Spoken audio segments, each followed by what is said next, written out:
Welcome to our channel Jenefa Trendz. என்னோட வீடியோஸ்லாம் உங்களுக்கு வரணும்னா சப்ஸ்கிரைப் பண்ணிக்கோங்க. அப்படி பக்கத்தில் இருக்க பெல் ஐக்கானை கிளிக் பண்ணிக்கோங்க. ஸோ நம்ம சேனலில் போடுற எல்லா வீடியோஸ்க்குரிய நோட்டிஃபிகேஷன் உங்களுக்கு தொடர்ந்து வந்துடும். வாங்க வீடியோக்குள்ளே போகலாம். ஹாய் எல்லாருக்கும் வணக்கம். Welcome back to our channel. இன்றைக்கி நம்ம என்ன பார்க்க போகிறோம்னா ஹேரில் எப்படி ஆயில் அப்ளை பண்ணணும், அப்புறம் ஆயில் அப்ளை பண்ணதுக்கப்புறம் என்ன பண்ணணும் என்ன பண்ணக்கூடாதுன்ற டிப்ஸ் தான் இன்றைக்கி பார்க்க போகிறோம். இன்றைக்கி ஒரு 12 டிப்ஸ் பார்க்க போகிறோம். இதில் ஃபர்ஸ்ட் டிப் என்னென்னா, நம்ம ஹேரில் ஆயில் அப்ளை பண்ணுறதுனால ஸ்கேல்பில் பிளட் சர்க்குலேஷன் இன்க்ரீஸ் ஆகும். அதனால ஹேர் நல்லா க்ரோ ஆகும். அதே மாதிரி டென்சிட்டி அதிகமாகும். நம்ம ஹேரோட ரூட் ரொம்ப ஸ்ட்ராங்காக இருக்கும். அதே மாதிரி ஸ்மூத்தாகவும் இருக்கும். நம்ம ஹேர் ஷைனிங்காகவும் இருக்கும். ஸோ அதனால் கண்டிப்பாக ஹேர் ஆயில் அப்ளை பண்ணுங்கள். அண்ட் செகண்ட் டிப் ஒரு வாரத்துக்கு 2 முறை ஹேர் ஆயில் அப்ளை பண்ணுங்கள். சிலர் ஒரு வாரத்துக்கு ஒரு தடவை தான் ஹேர் ஆயில் அப்ளை பண்ணுவாங்க. அப்படி பண்ணாதீங்க. அட்லீஸ்ட் ட்வைஸ் ஆச்சும் ஹேர் ஆயில் அப்ளை பண்ணுங்கள். அண்ட் தேர்ட் டிப் பார்த்திங்கன்னா, அப்படியே ஹேர் ஆயில் அப்ளை பண்ணாதீங்க. ஹேரில் பார்ட்டிஷனாக பிரித்து பார்ட்டாக ஹேர் ஆயில் அப்ளை பண்ணுங்கள். அண்ட் ஃபோர்த் டிப் பார்த்திங்கன்னா, உங்கள் ஃபிங்கர் டிப்ஸ், அதாவது விரல் நுனியில் ஹேர் ஆயில் எடுத்து அப்ளை பண்ணுங்கள். நீங்கள் நெயில்ஸ் யூஸ் பண்ணாதீங்க. ஃபிங்கர் டிப்பில் தான் ஹேர் ஆயில் அப்ளை பண்ணணும். அண்ட் ஃபிஃப்த் டிப் பார்த்திங்கன்னா, டைரெக்டாக உங்கள் ஸ்கேல்பில் ஆயிலை ஊற்றி அப்படியே அப்ளை பண்ணாதீங்க. அதனால எல்லா இடத்துலையுமே ஹேர் ஆயில் படாது. கொஞ்சமாக ஹேண்டில் எடுத்து அப்ளை பண்ணுங்கள். அப்படி இல்லைன்னா ஃபிங்கர் டிப்ஸால் கொஞ்சம் கொஞ்சமாக டிப் பண்ணி ஹேரில் அப்ளை பண்ணுங்கள். ஜென்டிலாக அப்ளை பண்ணுங்கள் உங்கள் ஸ்கேல்பில். அண்ட் சிக்ஸ்த் டிப் பார்த்திங்கன்னா, சிலர் ஸ்கேல்பில் இல்லைன்னா ஹேரில் மேலாப்பில் ஆயில் அப்ளை பண்ணுவாங்க. எண்டில் அப்ளை பண்ண மாட்டாங்க. அது மாதிரி இருக்காதீங்க.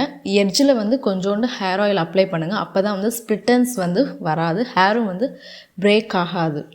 செவன்த் டிப் பார்த்திங்கன்னா, ஹேர் ஆயில் அப்ளை பண்ணதுக்கப்புறம் 5 to 10 மினிட்ஸ் மசாஜ் பண்ணுங்கள். உங்கள் ஃபிங்கர் டிப்ஸ் யூஸ் பண்ணி நல்லா ஜென்டிலாக மசாஜ் பண்ணுங்கள்.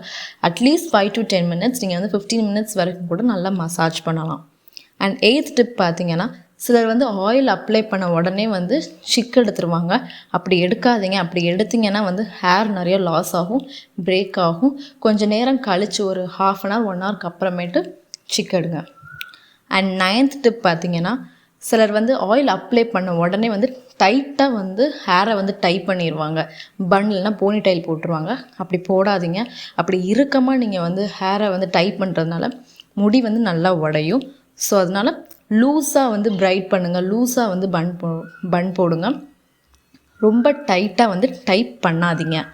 அண்ட் 10th டிப் பார்த்திங்கன்னா, மசாஜ் பண்ணும்போது ரொம்ப ஹார்ஷாக மசாஜ் பண்ணாதீங்க. சில பேர் வேக வேகமாக பண்ணுவாங்க. அப்படி வேகமாக ஹார்ஷாக மசாஜ் பண்ணிங்கன்னா நிறைய நாட்ஸ் வருவாங்க ஹேரில். அதனால உங்கள் ரூட்ஸும் டேமேஜ் ஆகும். அதே மாதிரி முடி உடையிறதுக்கு நிறையா வாய்ப்பு இருக்குது.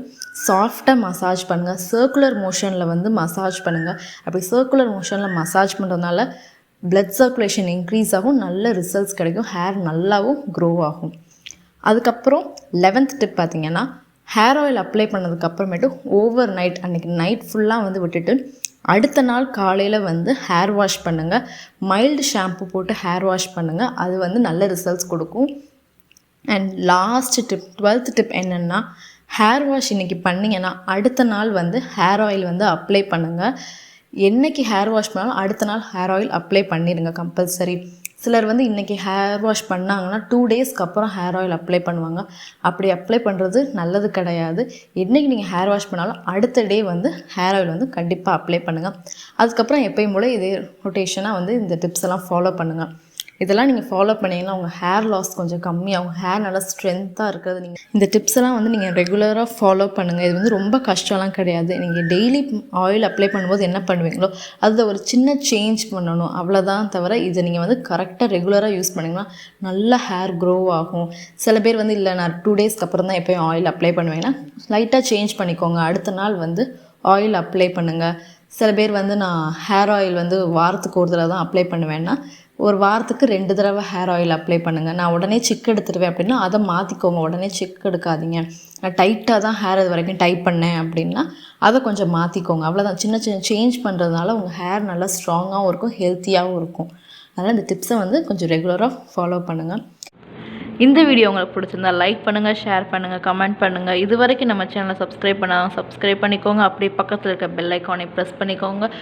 ஸோ நம்ம சேனலில் போடுற எல்லா வீடியோஸ்க்கான நோட்டிஃபிகேஷன் உங்களுக்கு தவறாமல் வந்துடும். தேங்க்யூ.